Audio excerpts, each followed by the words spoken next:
Alam niyo ba, simula sa 2026, papasok tayo sa isang panahon na tinatawag na the golden age of solar and lunar eclipses. Makikita natin ang ikatlong blood moon sa loob ng 2 taon, 3 total solar eclipse at 3 firings or mga annular eclipse. Mga kapatid, napapansin niyo ba, ang mga pangitain sa langit ay lalong nagiging madalas. At ano ang kahulugan nito?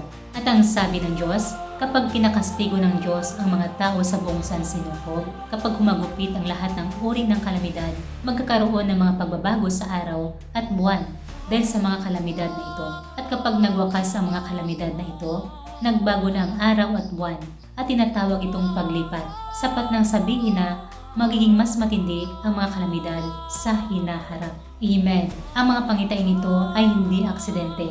Sila ay mga tanda na magdadala ang Diyos ng iba't ibang sakuna upang wasakin ang sanlibutan ito. Mga kapatid, sinasabi ko ito hindi upang matakot or takutin kayo, kundi upang ipaalala sa lahat na mabilis na magsisi at magpasakop sa Diyos. Tingnan ang paligid natin.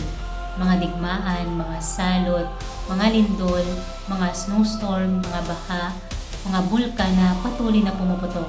Makikita natin na ang mga sakuna ay mas lalong lumalaki at dumadalas. Kung mananatiling matigas ang ating ulo, tinatanggihan ang pangaral at paalala ng Diyos at mas nagtuon sa pera, worldly pleasure, pagpaplano sa hinaharap. Hindi ba tayo wawasakin ng Diyos tulad ng mga tao noong panahon ni Noe? Kapatid, handa ka na ba agad na magsisi at magpasakop sa Diyos? Kung oo, welcome po kayong sumali sa aming libreng Bible Study online. Dito, mas marami tayong malalaman na katotohanan sa mga salita ng Diyos. Mag-iwan lamang ng komento o magpadala sa akin ng mensahe.